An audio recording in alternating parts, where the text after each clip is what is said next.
Hello, everyone, and welcome to Crypto Night, the crypto investor channel. I'm Boris, so let's dive in. I'm with Colton today. Hi, Colton. Hey, Boris, how are you? Welcome back to Crypto Night, everyone.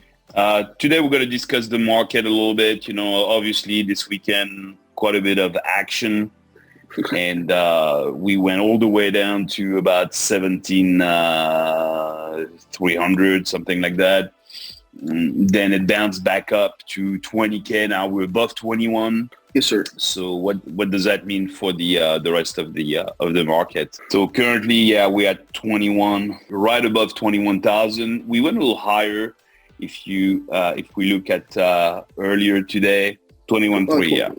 Yes, sir. I mean, we're gonna see those bounces because those are called technical bounces. Sometimes they're called dead cat bounce. Because the principle of throwing a dead cat from a building, it will bounce at the bottom a little bit. In a way, it was good that it didn't go too much further because they could have been created even more panic and more. The problem is it fuels itself. If there's too much selling, then it automatically cuts, people who have leveraged positions, and then it goes even further and even further down. Nothing ever goes down in a straight line. So we have a bounce right now. It's funny, like I see some YouTubers and some people in crypto saying like, oh yeah, that's it, but probably 17 something was the bottom and now we're coming back up. Still, the macroeconomy is still not good at all. And we still haven't seen any numbers out there, the GDP yet, we don't know if the recession is confirmed, but it would be extremely surprising if it was not confirmed. So most likely it's going to be confirmed. And then the CPI numbers next month, what's going to happen? It's most likely not going to be very good. So I seriously doubt that suddenly we see an improvement on that side.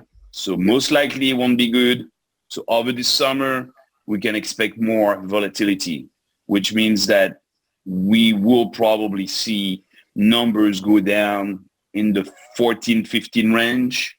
And if there was even more panic, we could see a little bit lower. We could see 12 or 10. Who knows? What's for sure is when, and here we might see this as well. The stock market is rebounding today a little bit. Bitcoin is doing a little bit better. So today we're at 21. It would not be surprising that in a day or two, we're back down to 19 or even 18 and then back up at 21 and do that thing that we have been doing for now a few weeks with 28 and 32. We were bouncing between 28 and 32 for like a month. Here I would expect that we might be bouncing between roughly 18 and 21. So the thing is... Sure, go ahead. Yeah, so with this bouncing, there's other YouTubers out there. There's people on Discord. They're saying this is going to be like a 2-year thing, Boris. Do you believe in that? Do you think this is, going to happen for the next 2 years, or there's going to be a rebound, at some point quicker than 2 years? No, I think the rebound will most likely happen before. First of all, we've been going down for already about 8 months. Almost 9 months, because we have to remember that was kind of early middle of November that we pretty much reached the top, and we've been going down ever since. Yes. So sometimes the other thing, when the correction is more violent, like it is these days, like we've had some big drops, and dropping pretty hard. Sometimes it's more short-lived.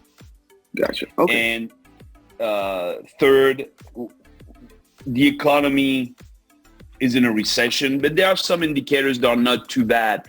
And China is kind of reopening and some stuff are happening with some of those numbers.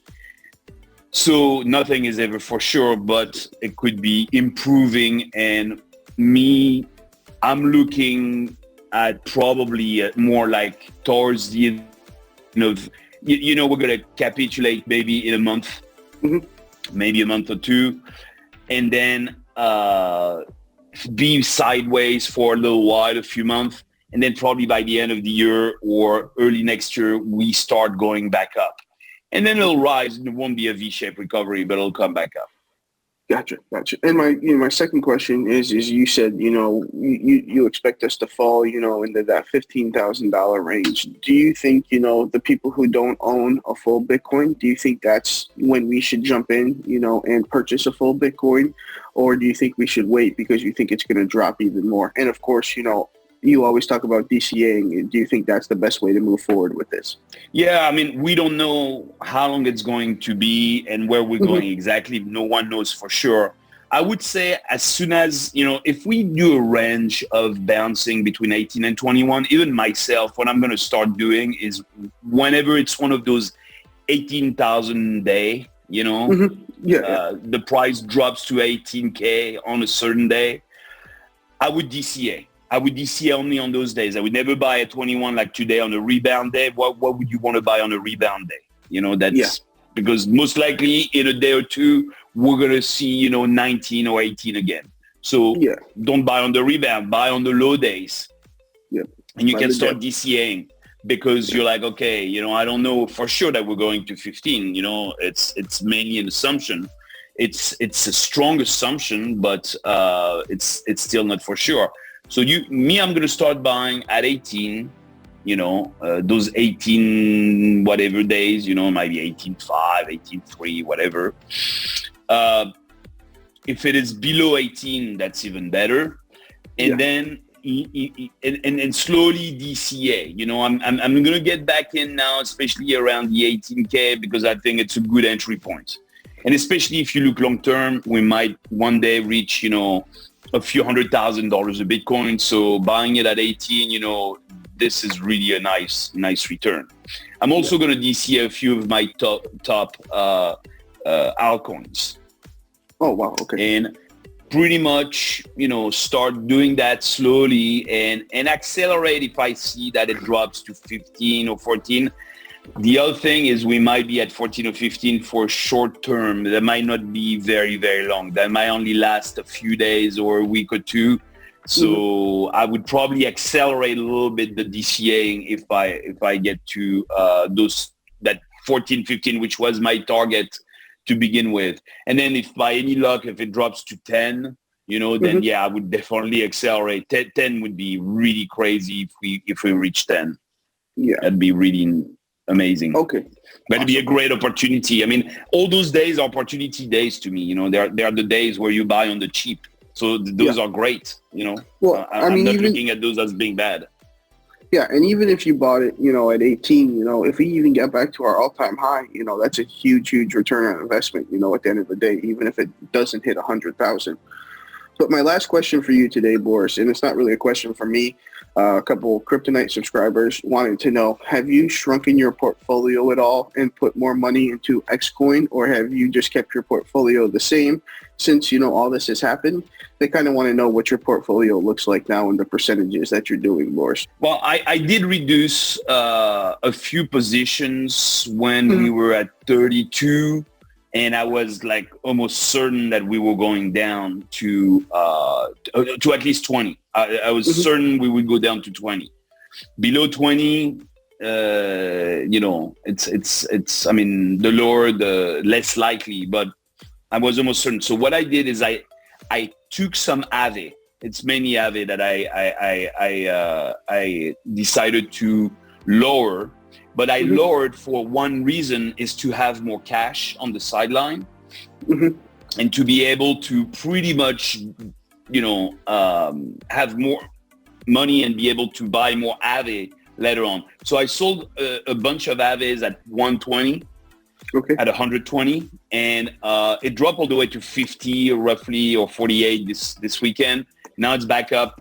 Suddenly they're back way up. Aave at 65. So, but it's still almost half price from so literally if I was to buy right now, I would pretty much double the number of Aave that I used to have, at least the ones that I sold. So I did that because I'm like, I think that it's not necessarily a bad move, but that only represents about 5%, 3 to 5% of my portfolio. So it's not like I sold a whole lot. I had sold back when we were above 40 and I was looking at the market, it's starting to look like it was going down. I sold some Quantum. I sold some Quantum. I sold quite a bit, and I had a decent profit. So I sold some VGX as well when it was at much higher price than today. And it was mainly, once again, hey, I'm in profit. Let me take some profit. Let me have some cash on the sideline. So right now, I'm getting to be not cash heavy, and not heavy enough. I wish I was heavier on the cash side, but roughly right now, I'm probably about 25% cash. So the cool thing is waiting, and I stopped DCAing a while back. So the advantage is I have, some ability to buy, being 25% cash. So yeah, that's what I did. At this point, I think it's too late to sell anything. I wouldn't sell anything anymore. I think now either you hodl because you don't have any cash and that's all you can do, or if you have some cash, you can start buying when we are, in the days where we are in 18 or under, and difficult to know how long it would last exactly. But I think it's going to last at least the summer. Summer is not going to be extremely good for anything with what's going on. Yes, sir. Thank you, Boris. From my side, that's all the questions that I had today, but feel free to add whatever else you want to. Yeah, I think that's it. So we'll continue to monitor the market, see if there is any major evolution. I think at this point, the major evolution is going to be next month when the CPI number are released. That's when we might see more evolutions. Thank you, everyone. Thank you for watching our video on Kryptonite, and we'll look forward to see you on the next one. I hope this video helps. Thank you for watching. Have a good day. If you haven't already, please subscribe to our channel, and if you like the video at the end, click on the thumbs up.